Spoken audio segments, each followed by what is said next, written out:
¿qué tal? Bienvenidas y bienvenidos a La Script, el programa de cine, series y la vida misma. Y la verdad es que estamos acostumbrados a ver atrocidades desde el sofá y cuando ya vemos que nos molestan, cambiamos, ¿no? Bueno, pues mi recomendación de la semana va precisamente de eso, de cómo de lejos están las guerras y cómo nos afectan. Se estrena finalmente La voz de Hind, que es la película sobre la niña palestina de 5 años que fue asesinada por el ejército israelí en enero del 24. Y esta niña, hubo un tiroteo, la familia, ella estaba en un coche con 5 o 6 personas de su familia, recibió un montón de impactos y la niña sobrevivió. Cogió el teléfono, llamó a su madre y le pusieron en contacto con el centro de emergencias de Cisjordania. Ese centro de emergencias grabó la voz de Hind durante 3 horas hasta que el ejército israelí acabó con el coche, 350 impactos. Y la película está basada en eso, en la voz. Lo que se oye es la voz de la niña y se reproduce exactamente lo que pasó en ese centro de emergencias, que intentaron por todos los medios pedir permiso al ejército israelí para que una ambulancia atravesara una zona bombardeada y poder salvar a la niña. Es decir, que el ejército israelí sabía que había una niña en ese coche y el ejército israelí tiroteó el coche. Esta película, que es un mecanismo para esa narración, un mecanismo seco, es un docudrama, es una documentación de lo que pasó, ha supuesto, evidentemente, es un artefacto cinematográfico construido sobre una declaración impagable y ha conseguido romper ese vacío humano que tienen los palestinos. Lo que dice la directora, que es una directora tunecina que se llama Kauter Benhania, es que lo que hace el gobierno de Netanyahu es deshumanizar a los palestinos. Los palestinos no tienen nombre, son solamente víctimas, son una mancha oscura. Ha habido 69.000 muertos hasta ahora. Y lo que hace la voz de Hind es presentarnos a la Ana Frank de esta guerra. Esta niña es una más, pero esta identificación, esta humanización es una grieta salvaje en esa batalla cultural que es la deshumanización total. Es una película seca. No es una película que tenga ningún tipo de doctrina, porque lo único que hace es repetir lo que pasó y es espectacularmente dolorosa. Pero posible para ver, la tenéis que ver. Hay que hacer ese esfuerzo de ver lo que hizo el ejército israelí a sabiendas. Esta película ganó el segundo premio en el Festival de Venecia. Alexander Payne, como presidente del jurado, no quiso, que posiblemente no quisiera mojarse demasiado. Y es una película que evidentemente va camino de los Oscar. Veremos si esa academia que tiene ahora mismo pues está más abierta, con más miembros internacionales, pudieran hacer algo y destacar una obra que rompe ese relato deshumanizador. La voz de Hind. Vamos ya con el programa de hoy. Tenemos por aquí a nuestros invitados, Alba Flores y el director sevillano Alberto Rodríguez. Como siempre, este programa está patrocinado por Kaiku Café Latte para darnos la energía para hablar de estas peliculazas y de estos súper invitados. Venga, vamos ya. Mi padre es una persona muy difícil. Va siendo hora de que nos sentemos a charlar. Quizá a él también le cueste. ¿Cómo eres tan buena persona con la infancia que tuvimos?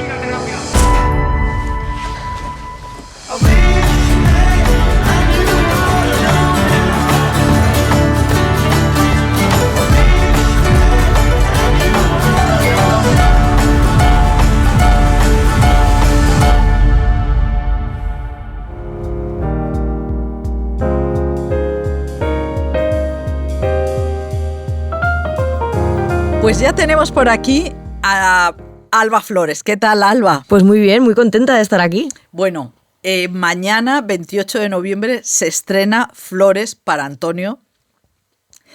que es claro, es un documental que yo quiero que nos lo cuentes tú. O sea, ¿qué es Flores para Antonio y por qué haces Flores para Antonio? Bueno, Flores para Antonio es una película documental sobre mi padre, Antonio Flores, que en principio nace de mi necesidad y de la necesidad también de la familia de que existiera una película para celebrar su vida y su obra, para que la gente que no le conoció le pueda conocer y la gente que sí que conoció y disfrutó de sus canciones, pues pueda volver a recordarle. Y luego resulta que también se ha convertido en un proceso familiar y personal fuertísimo y en una catarsis, porque había muchas conversaciones que no habíamos tenido en la familia y un diálogo con mi padre que yo nunca había podido tener, que de alguna manera a través de esta película lo puedo tener.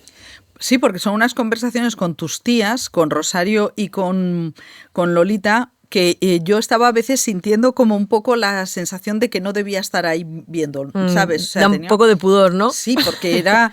y ellas te dicen, pregunta, ¿no? Esas cosas que hay en las familias de cuando te dicen, no me contaste tal, y es pregunta, venga, pregunta.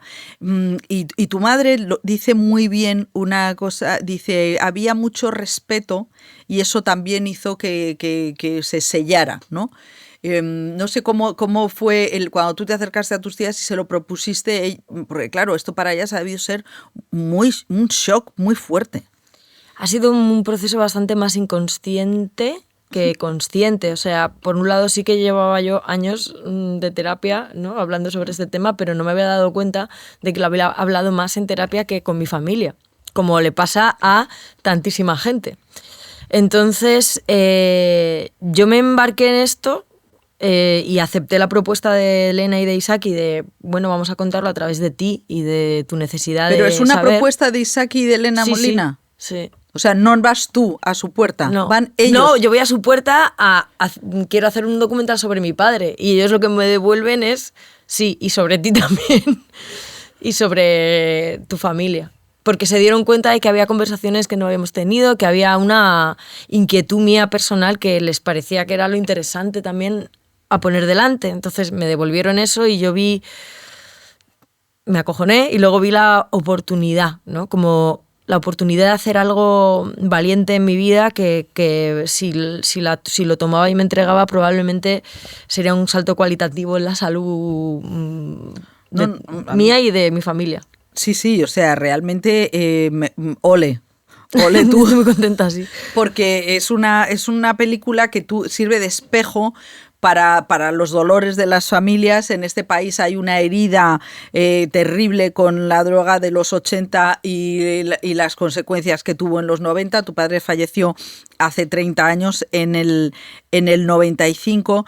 Y es verdad que la muerte de Antonio Flores fue como un estallido en la sociedad, ¿no? Como que se rompió algo, porque era un problema social que atravesaba España de lado a lado, pero claro, la familia Flores estaba con los focos y desde fuera yo entendía que las Flores no dijeran nada. Uh-huh. O sea, claro, entonces por eso es un poco, sentía también el pudor de lo que han sufrido por estar bajo los focos y hacerlo bajo los focos. No sé si era una contradicción, no sé, tú te enfrentas a esa contradicción, les sometes a ellas a esa contradicción. Yo creo que ha sido también en el contexto de un rodaje y de un equipo que se ha formado en el que los cuidados era la clave, ¿no? O sea, como que había confianza porque sabíamos que podíamos tener esa conversación y luego decidir montarla o no. Ah, claro. Entonces, hemos decidido montar todo. O sea, lo que no se ha montado ha sido más por una decisión más como de relato y de montaje que de censura en ningún momento.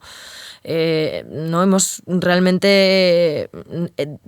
Bueno, se fueron dando también conversaciones paralelas a las del rodaje en la que yo les decía a mis tías, bueno, ¿y esto estáis contentas, tranquilas con haberlo dicho, no? Sí, para adelante. Porque yo creo que también hay algo como que el público ha formado parte también de esta historia, ¿no? No es no es un personaje pasivo en nuestras vidas, en la vida de los Flores. Siempre hemos estado en relación con el público y lo que nos ha devuelto el público nos ha afectado en nuestra vida y al revés también. Es un miembro más de la familia, ¿no? De alguna manera. O un contexto que nos modifica, nos importa. Entonces, creo que para mí y para esta historia tenía sentido lanzársela al público, si no había como si todavía no se lo hubieses contado a tu primo no sé quién, ¿no? O no lo hubieses compartido con un miembro de la familia importante. Claro, porque esa vigilancia, ¿no? del público sobre los Flores ha estado desde que nacía el Lolillo, y entonces, claro, esto cierra el círculo. Me gusta que me lo expliques porque yo tampoco entendía. Yo decía, pero ¿no lo podían haber hecho en privado? No es someterse a un extra de dolor, pero también ha habido consuelo por decir, compartimos. Claro, sobre todo porque también ha habido en el trayecto también ha habido mucha mentira, mucha leyenda, mucha idea loca de la gente, ¿no? Y había algo que la verdad tenía que estar, ¿no? Tener un lugar, y yo creo que también el arte sirve para contar la verdad, ¿no? Y creo que esto era también una necesidad, y porque al fin y al cabo no deja de ser una celebración de mi padre, ¿no? Para mí eso era lo importante.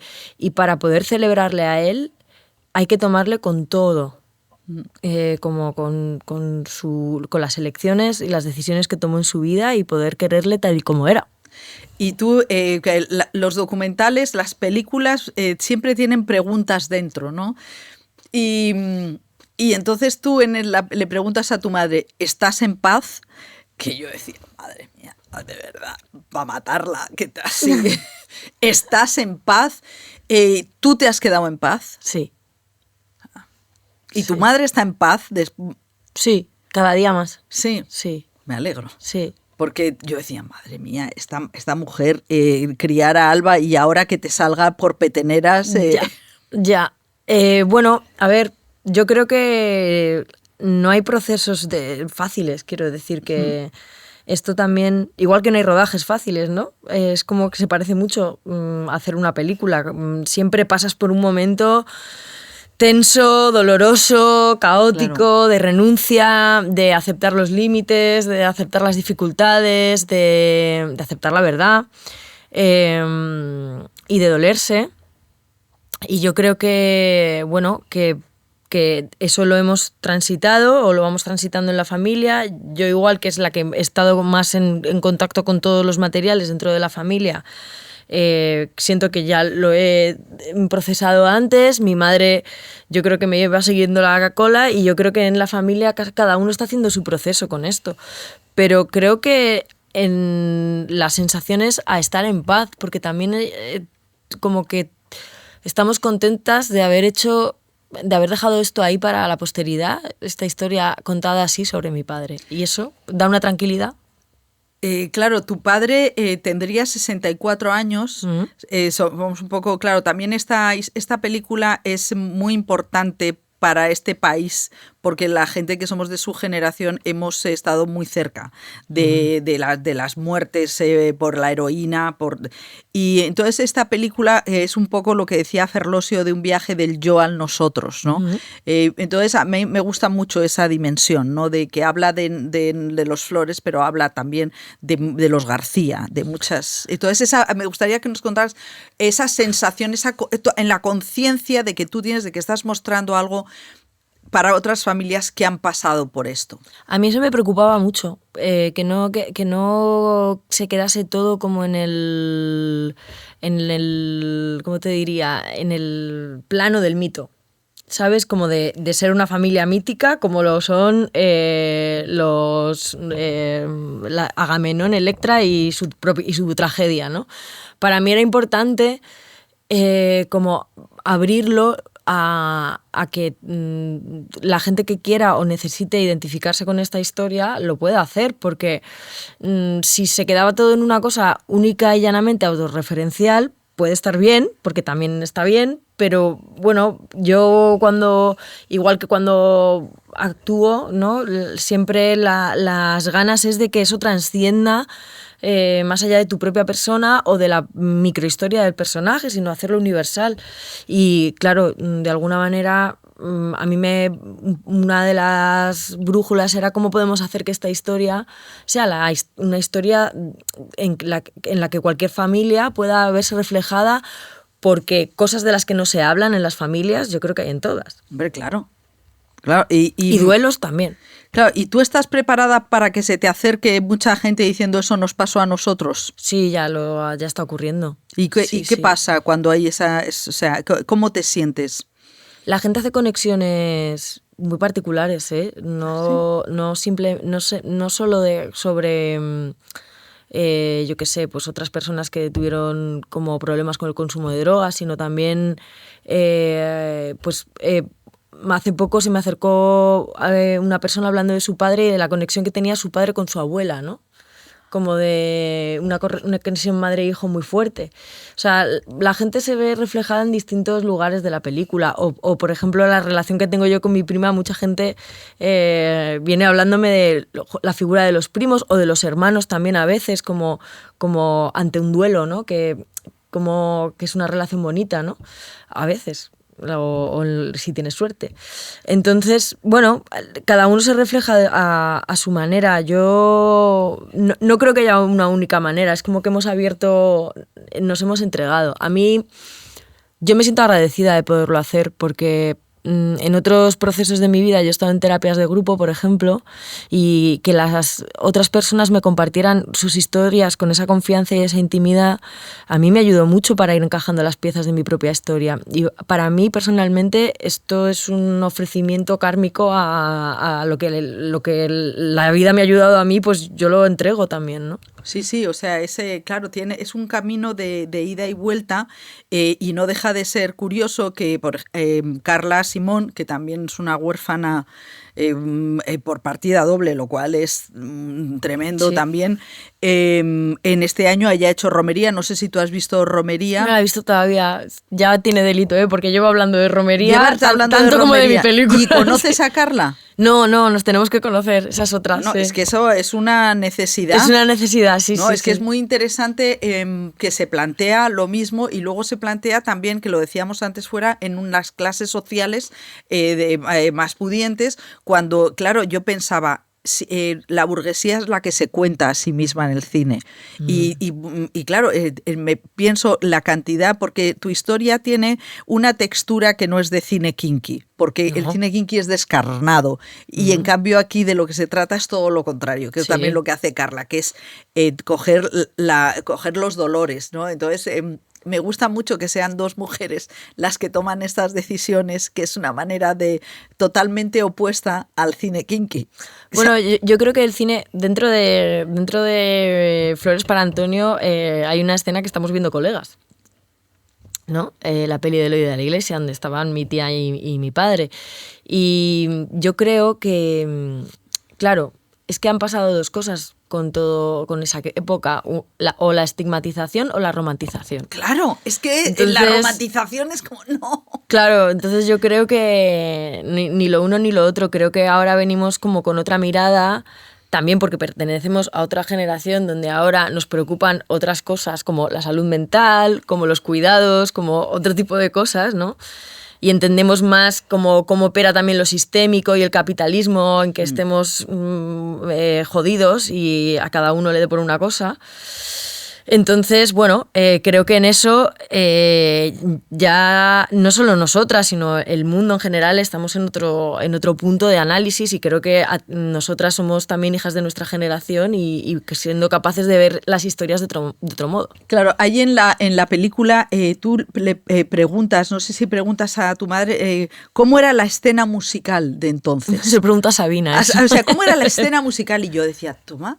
Pero y esto, o sea, un poco claro, como porque hay mucho mito entre los 80 y los 90, que Ariel Roth también dice como, bueno, vamos a parar, que había una cantidad de mal rollo tremenda. Entonces, claro, ¿tú qué idea tenías de esos años? salvajes. Claro. Sí, o sea, eso es lo que me habían transmitido, vamos, no solo en mi familia, sino la cultura popular, ¿no? Claro. La movida de los 80, como libertad, por fin, después de una dictadura, ¿no?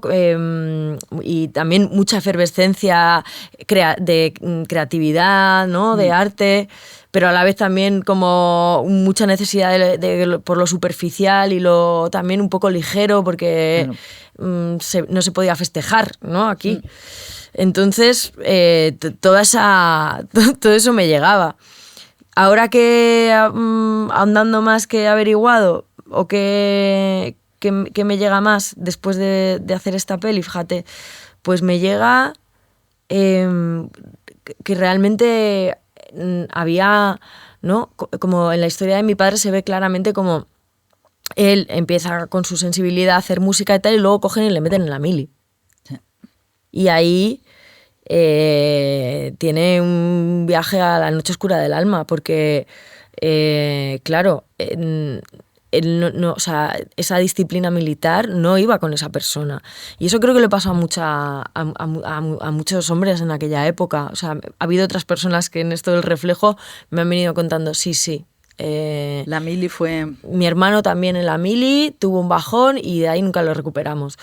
Y yo creo que hay algo como que en aquella época todavía estaban esas dos fuerzas, ¿no? La de querer ser libre, la libertad, vivir de otra manera, con toda la herencia disciplinaria del nacionalcatolicismo. Sí. Creo que había esa cosa y que también el estigma, ¿no? de las drogas tiene que ver con una moral cristiana súper rígida que demonizó a toda esa generación, que era la generación que empezaba a ser un poco más libre. Sí, no hubo ninguna mirada compasiva. No. O sea, sí que es cierto que eso también se ve en el documental. Luego, claro, tú ves a tu padre a través de los ojos del arte, que es una herramienta bonita, ¿no? Porque no sacas como un microscopio emocional, sino que la canción. Entonces, claro, para mí eres actriz, ¡pum! Y entonces esta parte de la música me ha roto los esquemas y he dicho, pero ¿en qué parte de tu vida estaba la música? En una muy conflictiva, o que me conflictuaba mucho. Muy complicado. Al final siempre acabo cantando en los personajes que hago de una manera u otra y acabo metiéndome en proyectos donde resulta que, oh sorpresa, tengo que cantar como si no lo pudiese evitar, pero he tenido mucho conflicto con esto y yo creo que en la peli queda claro, ¿no? Que toda mi familia me ha dicho toda la vida que cante, pero yo no... Que cante, digamos, por derecho, ¿no? Pero yo no podía, no sabía por qué. Ahora ya lo tengo más claro y gracias a la peli ahora me siento un poco más libre en ese sentido. No sé qué pasará, pero desde luego siento como unos bloqueos que voy dejando atrás y que me voy reconciliando y pudiéndolo tomar desde otro lugar. Pero, claro, al final, ¿no? Esto de hablar de mi padre de esta manera, ¿no? Y tan abordar su intimidad para hacerle un homenaje, tiene que ver también con que él en sus canciones contaba su intimidad. Sí. Entonces, es que era ineludible, ¿no? Antes de decidir que la historia iba a pasar por una búsqueda mía de él, ¿no? El guión que empezaron a bocetar Isaac y Elena era hablar de su vida a través de sus canciones y ya estaba ahí todo servido, ¿no? No íbamos a tener que meternos en unas intimidades muy grandes porque él las puso así con su poesía y con su música y con sus composiciones, pero lo estaba entregando. Decía Isaac y la Cuesta en San Sebastián que eras una kamikaze emocional. Y claro, es decir, pero tú te has parado, o sea, tú has formado parte de la película hasta el punto de tú, por ejemplo, piensas en poder dirigir, en contar, porque esta película te cuentas a ti misma. Entonces no sé hasta qué punto esta kamikaze también ha dirigido un poco el camino. Me han contado Isaac y Elena, o sea, sí que es verdad que era inevitable estar muy presente, porque de alguna manera las preguntas, las mejores preguntas que podía hacer, ¿no? Aparte de las que habíamos reflexionado y puesto en el guión, eran las que me surgían de la necesidad real de saber en ese momento, porque me viniese, ¿no? Me viniese el impulso. Luego también es verdad que ha habido un proceso de postproducción que ha estado todo lo posible, en el de preproducción también, que claro, desde una cosa que nos hemos inventado un poco que se llama producción creativa, pero tanto como dirigir, creo que a mí todavía me faltaría como tablas, ¿no? Como algunos conocimientos. Ahora, qué guay mandar, o sea... Que no qué guay mandar, lo voy a decir de otra manera, porque tampoco es mandar. Qué guay co-crear por derecho, porque muchas veces cuando estamos en la actuación hay algo que está siempre la tensión entre ser obediente o desobediente, ¿no? Dependiendo de también quién te esté dirigiendo. Hay directores que parece que casi funciona mejor que les desobedezcas y hay otros que no, que hay que ser muy obediente. Y siempre está esa tensión y al final las decisiones nunca parece que son tuyas. Siempre parece que están ¿no? como reaccionando al otro. O le tomas o le dejas, ¿no? Y poder tomar tus decisiones creativas por derecho, eso es algo que me ha encantado. Claro, eso lo tiene también la música. Lo tiene también la música, efectivamente. O sea, en la música tu padre tomaba las decisiones de la letra, porque además hablabais de la rebeldía del principio que le cogían y le hacían unos arreglos a los Julio Iglesias horterísimas, sí. que claro. Y luego no sé quién me dijo que dice, soy plastilina como actriz y me encanta, no me molesta nada, pero veo que tú tienes tu conflicto. Yo sí.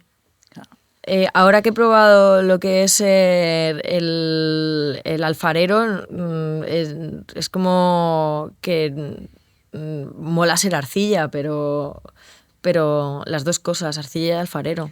Y luego me parece muy interesante la figura de tu abuela porque sí que entra en la mitología. Yo a Lola Flores aquí sí que la he visto como un animal mitológico doliente. Pero nunca la había visto de esa manera, la menos folclórica y la más doliente. O sea, es verdad que es como una matriarca de tragedia. Y claro, es una mirada también nueva.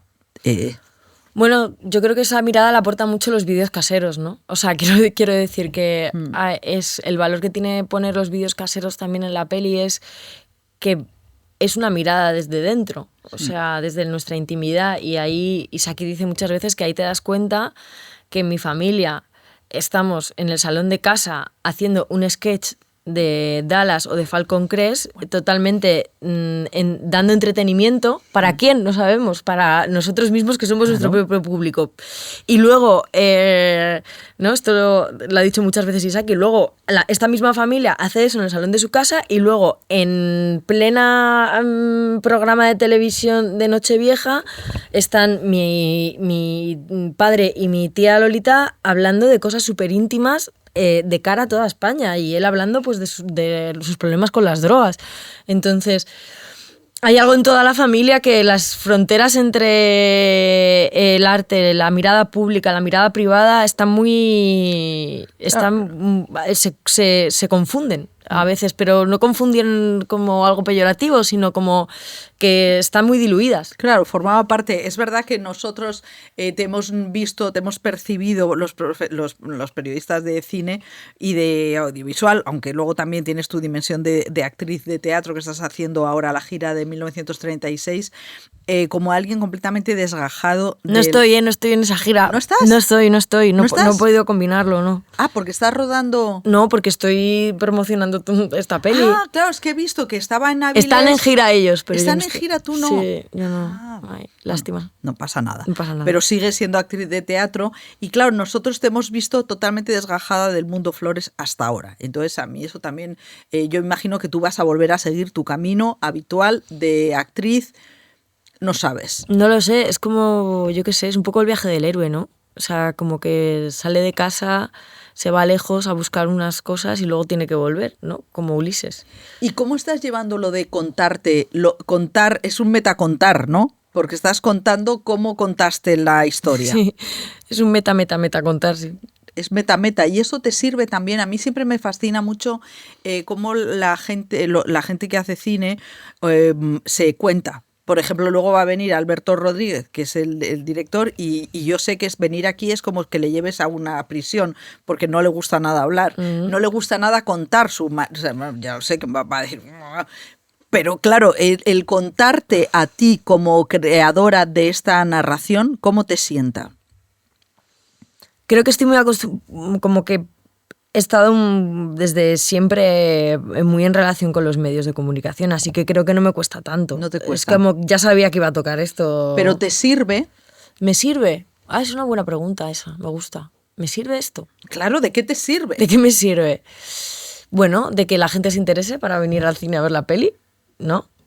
Hay veces que hay algunas preguntas que sí que me son muy interesantes para hacerme reflexionar y para aclararme yo conmigo misma de qué quiero en la vida, como por ejemplo esta pregunta.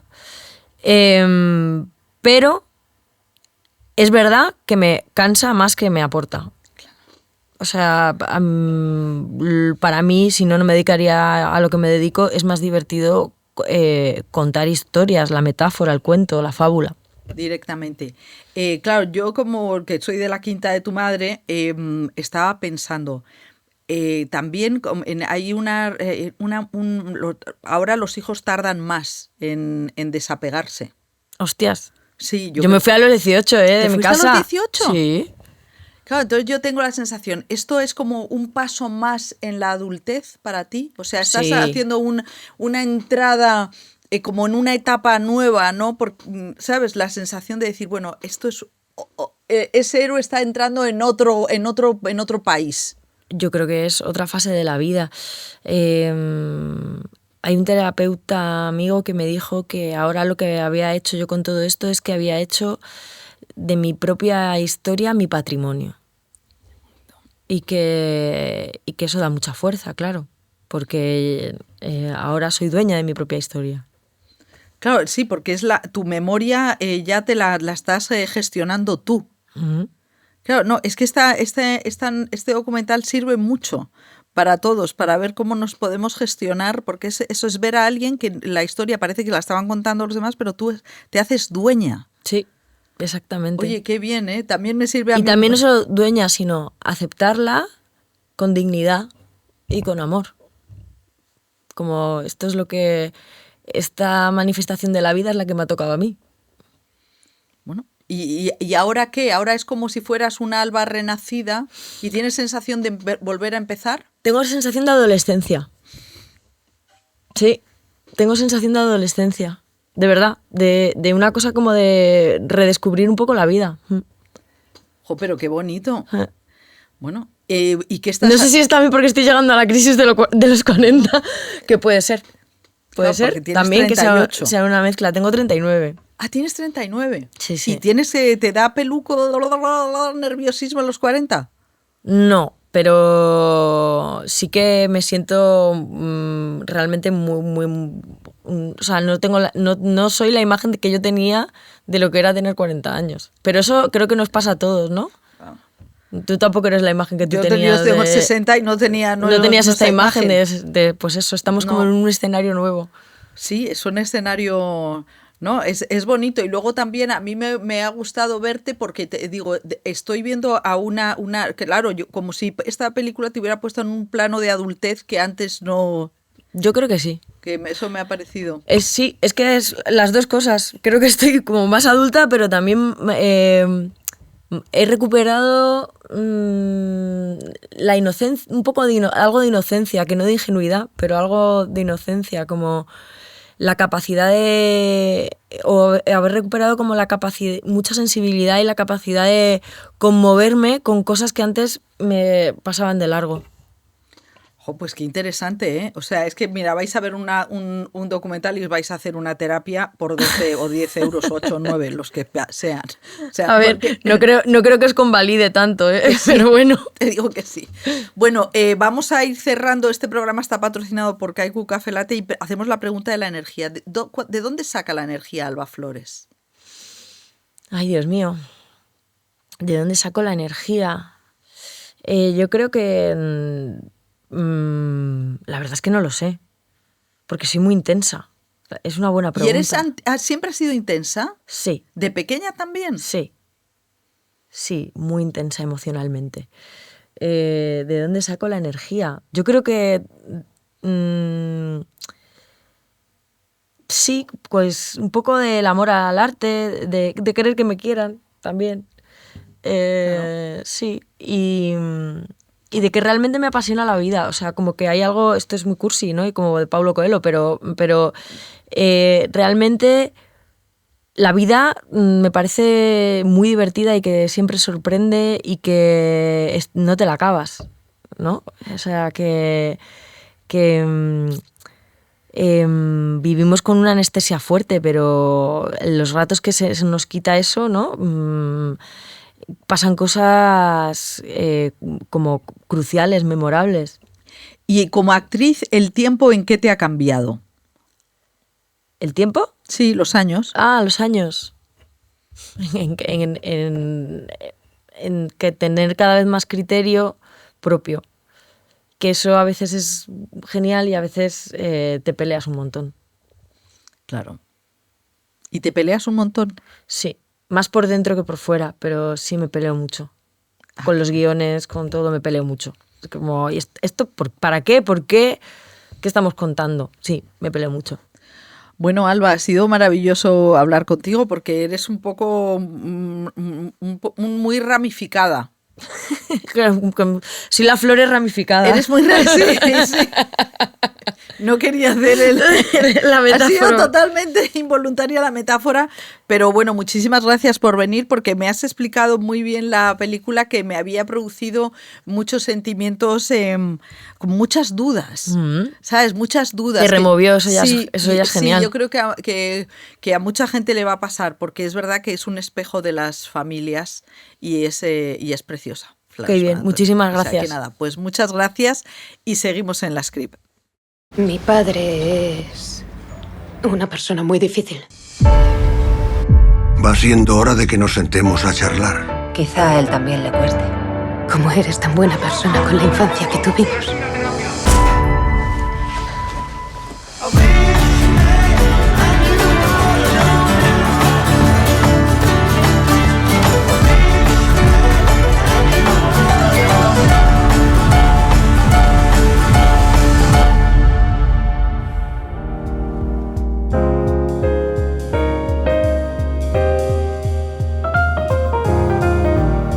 Bueno, pues ha ido Alba Flores y se ha cruzado en el hall de la Script con Alberto Rodríguez. ¿Qué tal, Alberto? Muy bien, Bueno, encantado. muchas gracias por venir.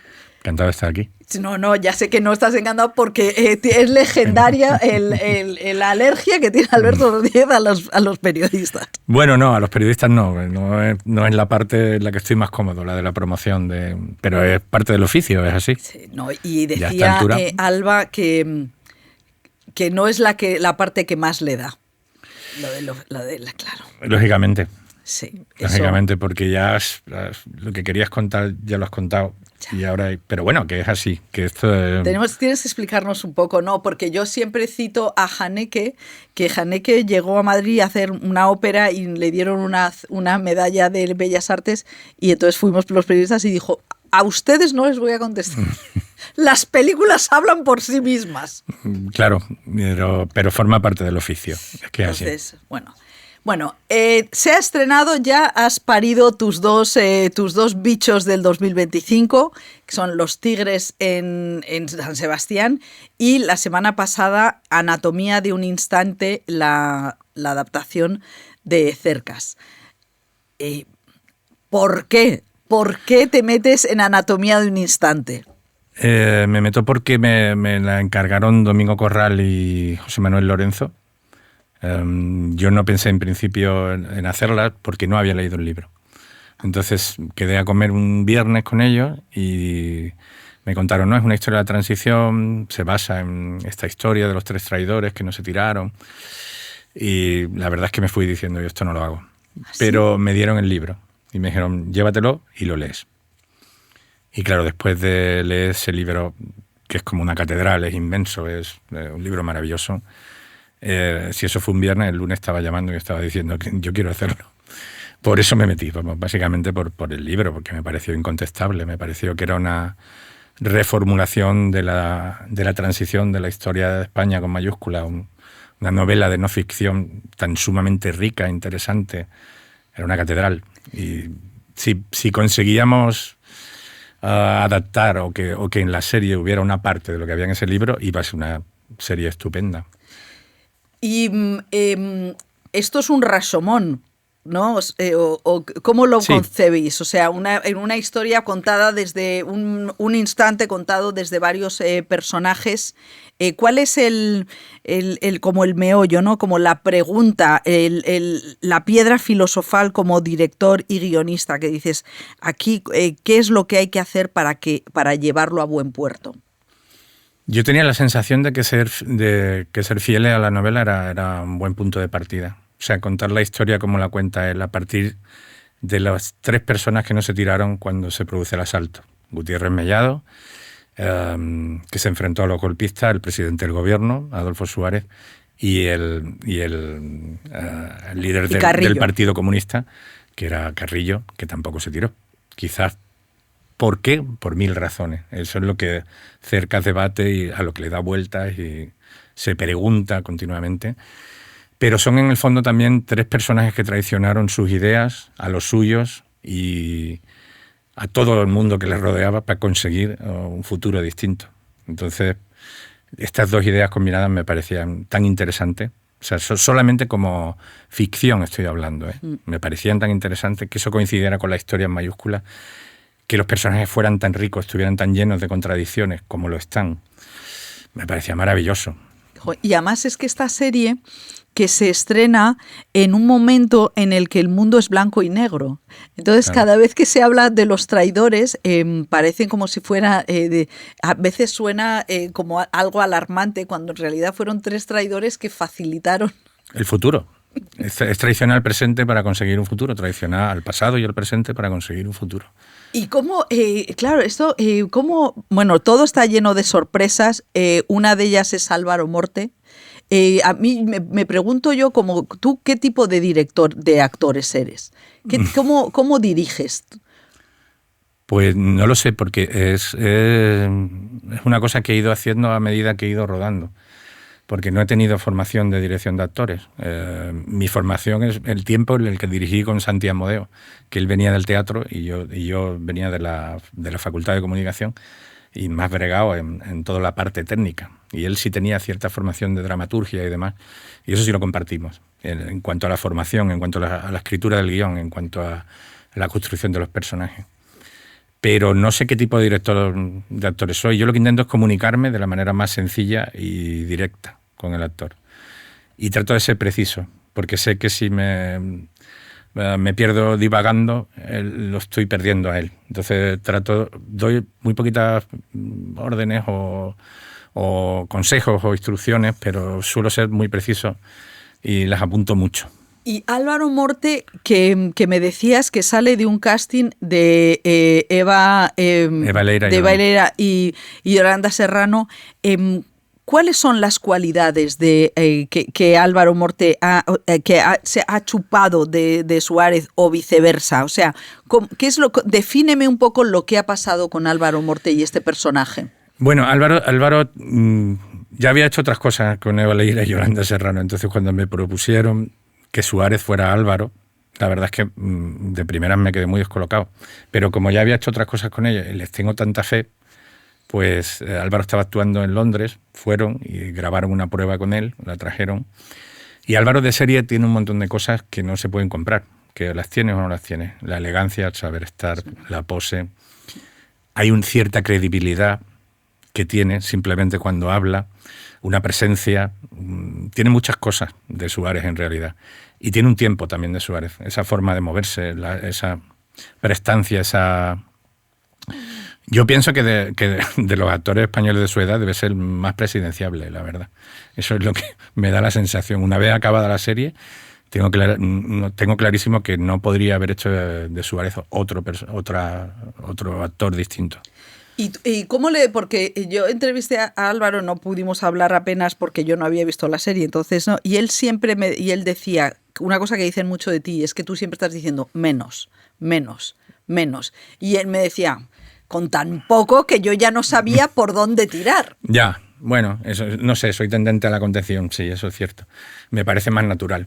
Me parece que nosotros somos más tendentes a escondernos que a mostrar. ¿Nosotros quiénes? Los seres humanos, en general. Me Sí. parece que somos tendentes a escondernos, a no mostrar nuestras emociones, por lo menos las que nos importan, de manera directa, si la situación no lo requiere. Entonces, es lo que pienso, no lo sé. Claro, entonces, pero claro, me parece tan difícil a un actor guiarle en ese silencio, en esa ocultación. Bueno, simplemente se trata de ir descontando, digamos, intensidad, no es otra cosa lo que suelo pedir. Y cuando tú escribes, que es que, claro, tú eres director y guionista con Rafael Cobos y en esta también con Araujo. Con Araujo también, sí. Cuando tú escribes, ¿cómo escribís estos personajes? ¿Cómo se crean?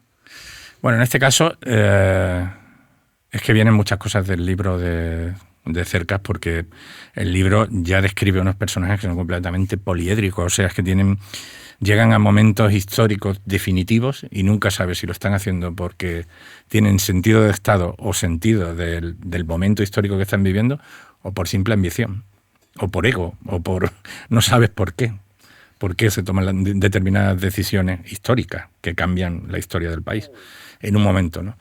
Yo creo que eso es interesantísimo. Ellos, yo creo que lo que han hecho es muy interesante y creo que lo hace el libro de Cerca, que es convertir la imagen pétrea, la estatua prácticamente que puede ser cualquiera de estos líderes políticos, de esta figura histórica, y convertirlas en un personaje de carne y hueso.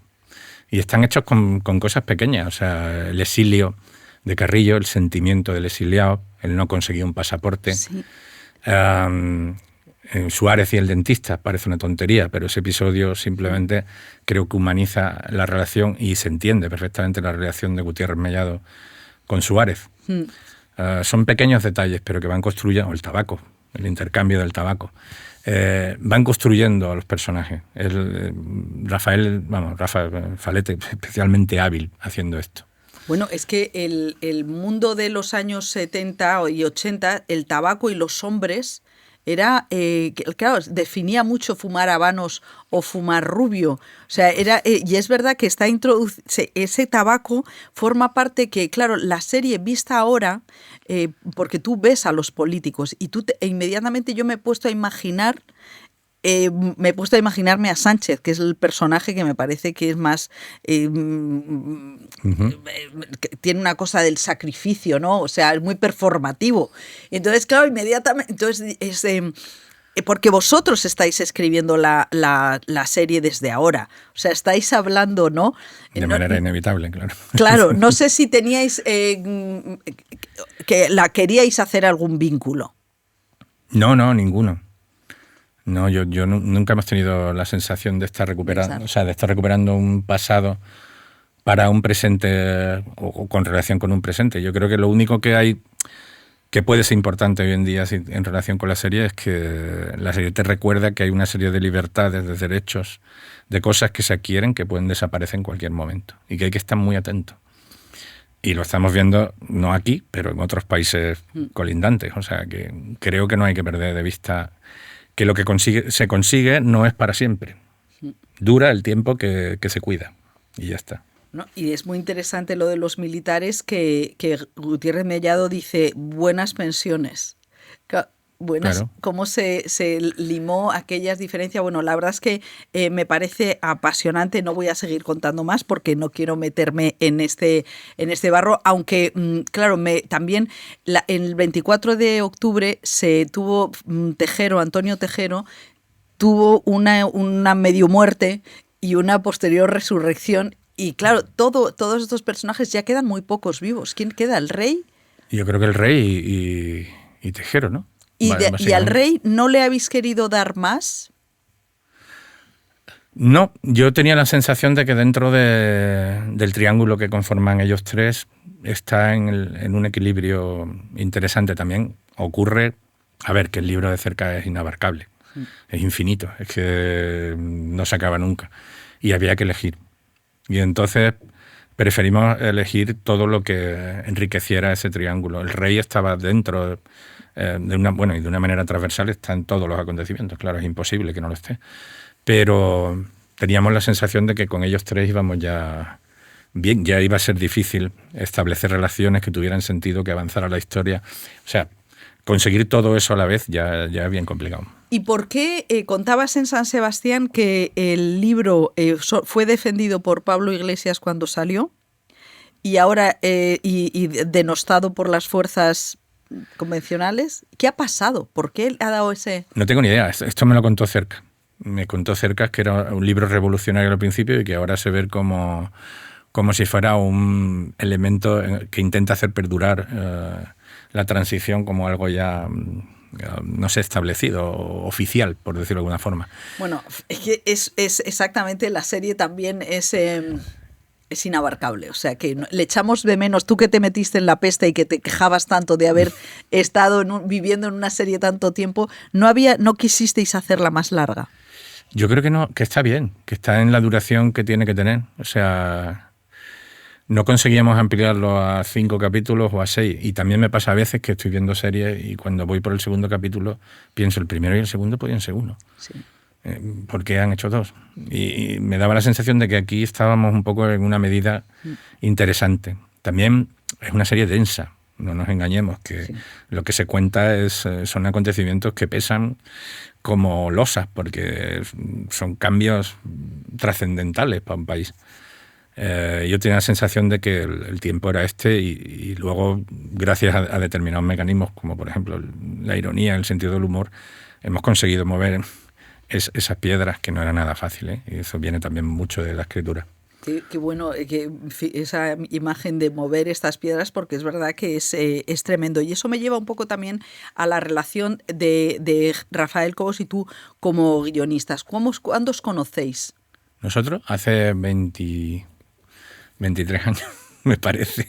Una o sea, barbaridad. Después del Factor Pilgrim. Después terminé una película que se llamaba El Traje. Sí, hombre. Y ahí le conocí porque yo andaba escribiendo una historia sobre niños de un colegio de una casa de acogida. Mi hermana trabajaba en una casa de acogida y yo iba con ellos a jugar al fútbol y empecé a escribir una cosa. Pero yo soy muy, muy vago como guionista, la verdad.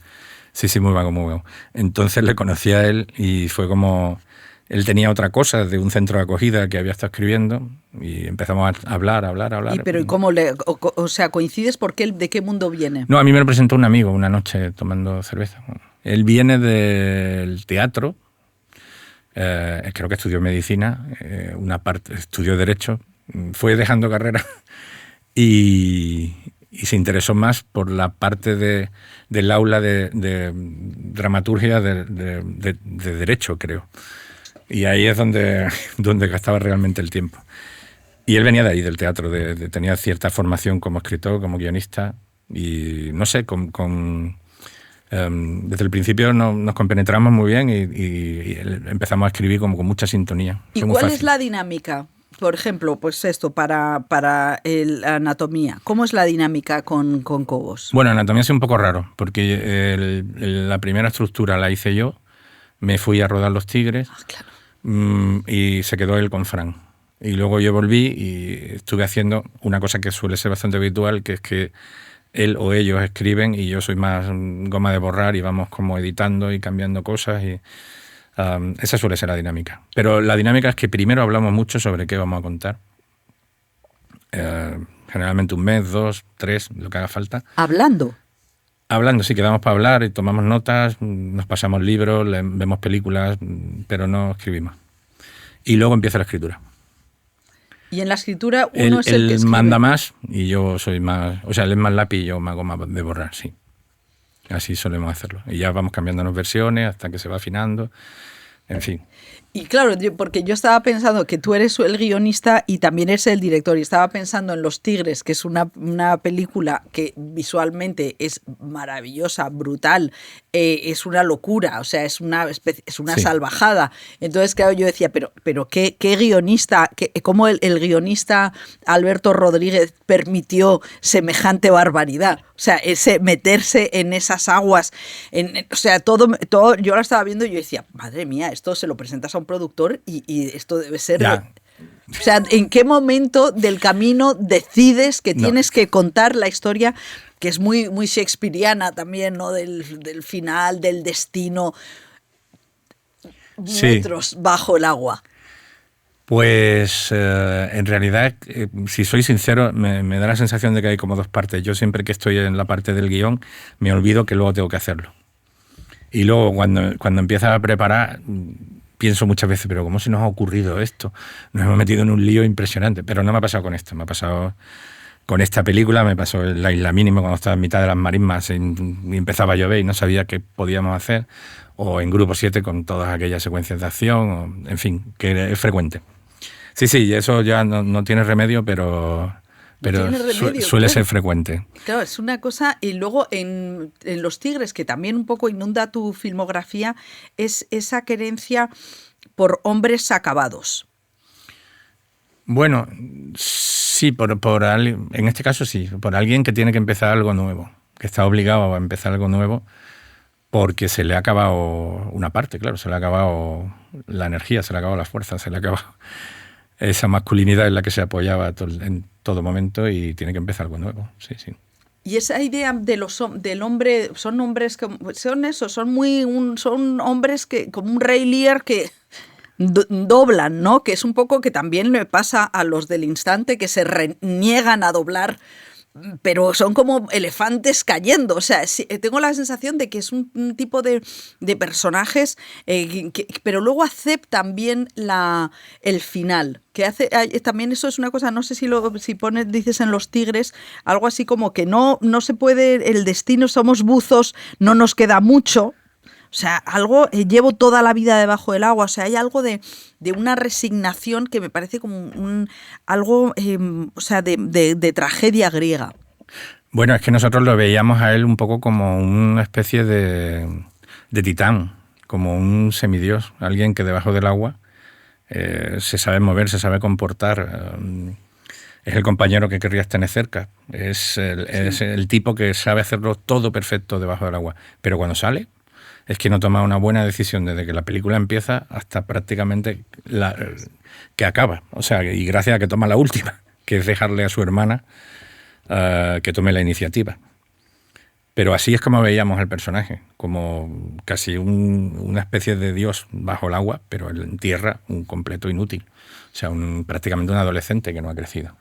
He estado en el Festival de Huelva y a mí Huelva siempre me parece un lugar súper inquietante, con como esas intervenciones en el mar, bueno, como una ciudad que está de espaldas al mar, que hay una parte que no está construida, que no entiendes muy bien, si es que, o sea, como si Huelva fuera un lugar extraño, como un poco atractivo, pero a la vez maldito, ¿no? No Claro, sé, bueno, no sé cuál es tu relación con esa parte del Atlántico. Bueno, voy desde pequeño, desde que nací prácticamente a veranear allí. O sea, conozco perfectamente la costa. Lo que le pasa al entorno de la capital es que tuvieron la mala suerte de que el franquismo decidió poner un polo químico allí. Entonces, una zona que podía haber sido un paraíso, porque es una ría preciosa, con una salida al mar que era riquísima, en fin.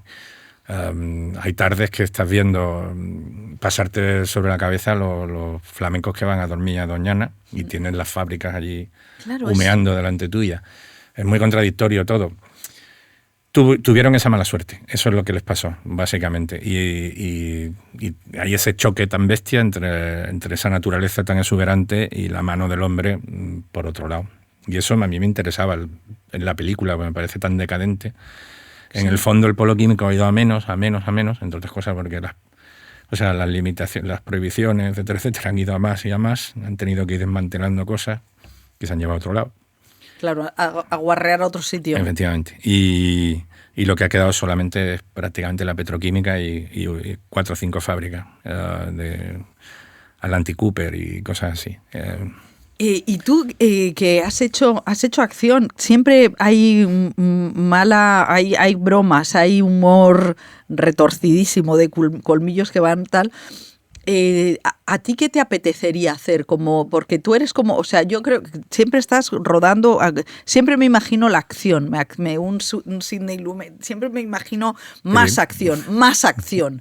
O sea, ¿a ti qué te apetecería hacer? ¿Cuál dices? Sería, o sea, chico, desde que te han permitido hacer lo de los tigres, yo creo que te podrían permitir cualquier cosa. Bueno, ya veremos, ya veremos. No, fíjate, estos dos proyectos han sido muy distintos. Los tigres tenían un montón de dificultades, pero era una película al final, como tú has dicho, muy poderosa visualmente, sí, muy compleja, dificilísima de dirigir. Yo creo que es lo más difícil que he hecho en mi vida.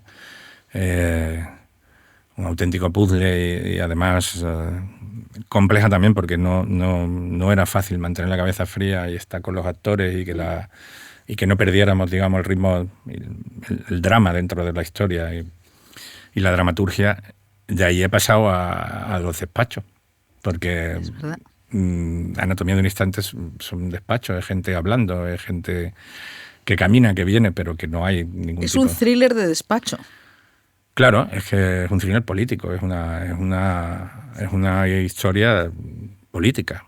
El equivalente sería una historia de espías política, o no sé, sí, una historia política. Es que lo es de una manera abierta. Aparte, me parece bien que se pueda hablar de una política con nombres y apellidos. O sea, en la que sepas quiénes son cada uno de los personajes. Es que no es nada fácil, levantar proyectos así en este país, la verdad. Sí, porque es verdad que la figura del rey, todo el mundo la ha comentado, cuando la vimos en San Sebastián, todo el mundo decía, que sí, entonces decían, no ha podido hacer más, no ha hecho más porque no quería. No es porque no queríamos, es porque de una manera inequívoca era menos interesante. O sea, ¿qué podríamos saber nosotros del rey que no se sepa? Ya lo que cuenta Cercas es grave. Y lo cuenta en el libro y parece por todos los indicios que es real, ¿no? Que el rey en un momento determinado escuchó a los golpistas o escuchó simplemente a la gente que hablaba mal de Suárez y llegó a decir quitádmelo de encima que nos lleva a la ruina. Claro, no puedes pensar, bueno, no hizo nada para dar el golpe, no, pero esa inacción no deja de ser grave, no deja de ser una cosa que no debería haber hecho. Cerca apunta a un momento concreto que está en la serie, estas dos cosas están en la serie, las que acabo de decir, que es el momento en el que le hacen la propuesta de Calvo Sotelo, después de la dimisión de Suárez. Y él, acepta la propuesta de Calvo Sotelo. Podía haber cambiado. Podía haber cogido Armada. Efectivamente, podía haberlo hecho, pero no lo hizo. No, por eso yo creo que es una serie como para ver un par de veces.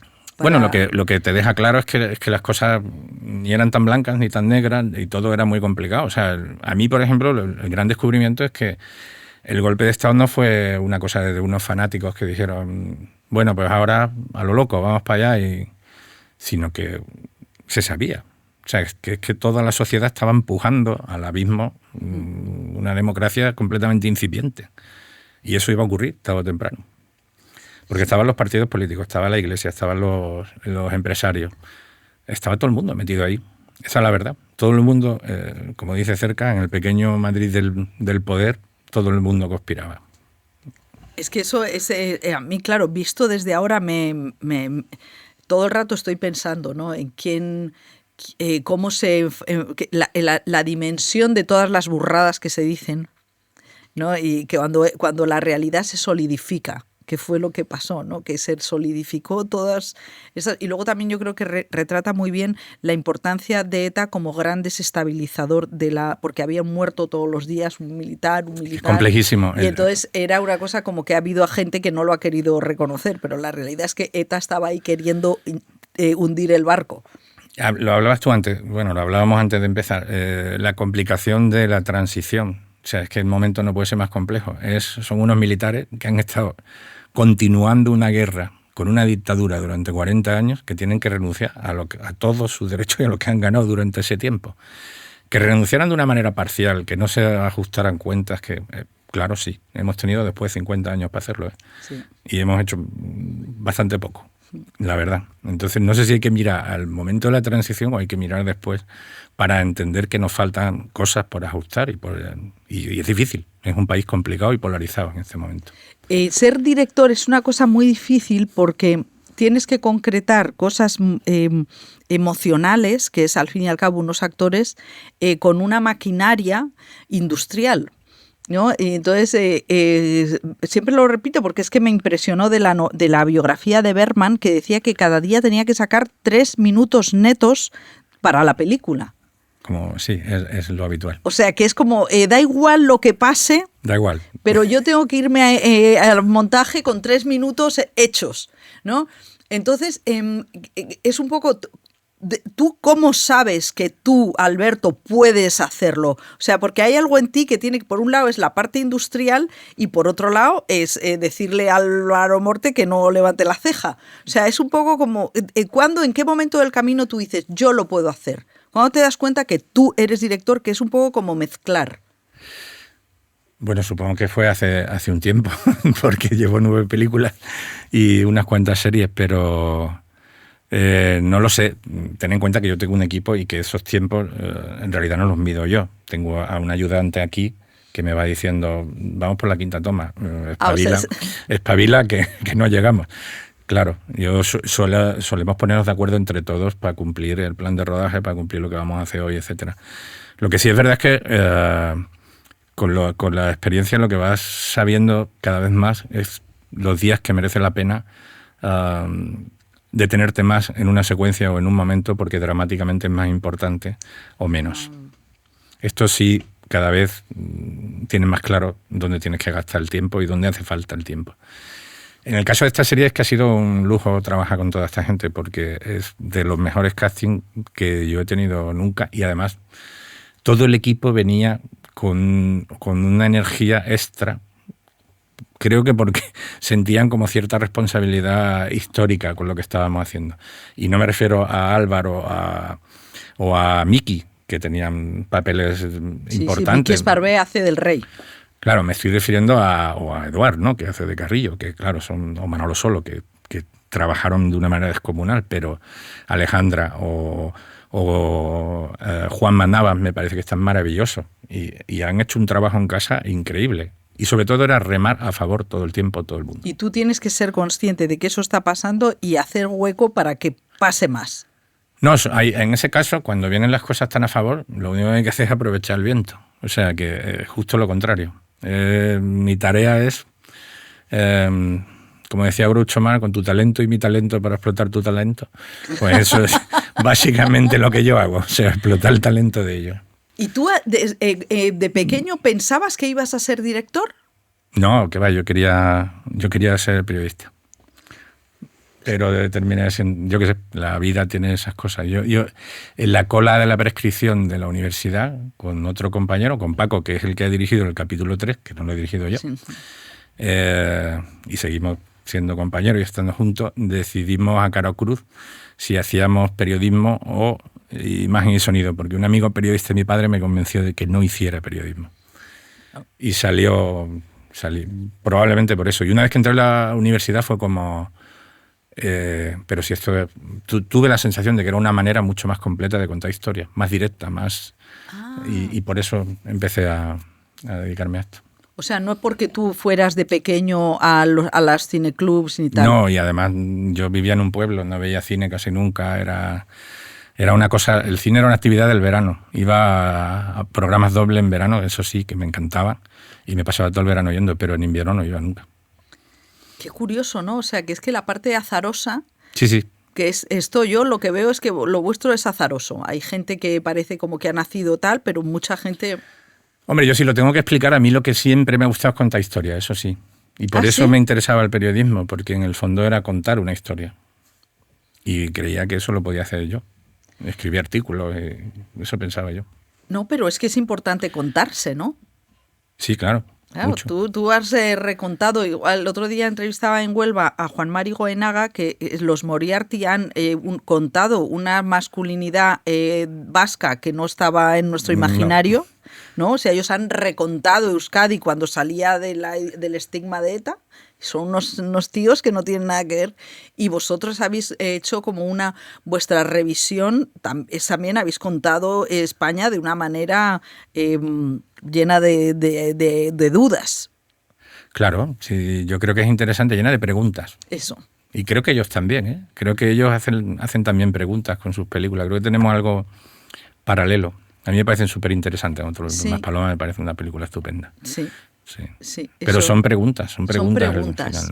Y cuando empezáis una película, ¿hay una pregunta interior? Sí que la hay. Lo que no suele haber son respuestas. Sino, oye, ¿no te parece interesante esto? ¿Por qué? Y de pronto, bueno, podríamos terminar hablando de esto porque es un tema interesante. ¿Cuál es el tema? Pues, ¿y cuál es el tema de Anatomía de un instante? ¿Cuál es la pregunta? La pregunta, en Anatomía de un instante hay demasiadas preguntas. Es que creo, ¿eh? Pero bueno, una de ellas podría ser lo que estábamos diciendo antes, o sea, cómo se puede llegar a empujar tanto a una institución o a un gobierno como para destrozarlo todo. Eso es que me parece que resuena tanto ahora, ¿no? Cuando están tantas voces mandando, queriendo estallar, poner bombas en todas partes. ¿Y qué estás haciendo ahora? Promocionar. Ya, oye, es que lo dicen como si fuera que están en el matadero. No, pero, bueno, quiero decir que es que llevo desde San Sebastián porque primero han sido los Tigres y ahora está siendo Anatomía. Entonces está siendo realmente largo porque es promoción doble. Ya. La verdad es que sí, que esta vez se me está haciendo un poco largo. Pero ¿y después? Después voy a descansar un poco porque necesito... Es que no, prácticamente... Los Tigres se movió un poco en el calendario hacia adelante, por decirlo de alguna forma, y Anatomía hacia atrás. Y hubo un momento concreto en el que confluyeron el final de la postproducción de Los Tigres con el inicio de la preparación de Anatomía. Con lo cual iba por la mañana a revisar los efectos de Los Tigres, a mediodía tenía ensayos, por la tarde localizaciones de Anatomía, y a la noche a veces tenía que ir un momento a ver dos secuencias mezcladas de Los Tigres. Y así he estado un par de meses, con lo cual... ¿Has dormido poco? He dormido un poco, estoy cansadísimo, y ya San Sebastián es que terminamos la copia prácticamente de Anatomía para entregarla para proyección. O sea que... Sí, porque pedíamos screeners y no había. No había porque no habíamos acabado. Claro, y digo, pero pásanoslo, que tengo que entrevistar a Morte. No hay, no había. Y era, bueno, pues nada. Bueno, este programa está patrocinado por Kaiku Café Latte y nuestra pregunta es sobre la energía. ¿Y de dónde sacas tú la energía? ¿Eres sido siempre un hombre energético? ¿De dónde sacas la energía? Para mi trabajo de las historias. Sí. Y además, en el momento que dudo de algo, la pierdo. O sea, me vengo abajo. Con lo cual me conviene tener muy claro lo que voy a hacer porque si no me conozco. Pues mira, o sea que no puedes, no puede haber ahí no doblas. Si doblas lo abandonas. Si doblo, la duda no, la duda es razonable. Doblar y dudar no es lo mismo. Dudar sí, pero perder la fe no, porque es que en ese momento pierdo pie, vamos. Bueno, pues Alberto, muchísimas gracias por haber venido a la Script porque es un placer exprimirte un poco más, aunque me siento culpable, pero bueno, no demasiado. Tenéis que ver La Anatomía de un instante, la serie en Movistar, y Los Tigres, que es una película extraordinaria y que, bueno, te hace sentirte angustiado todo el rato. Que sí. Es totalmente. Bueno, Alberto Rodríguez, muchísimas gracias. A ti. Volvemos en la Script la semana que viene. Hasta luego.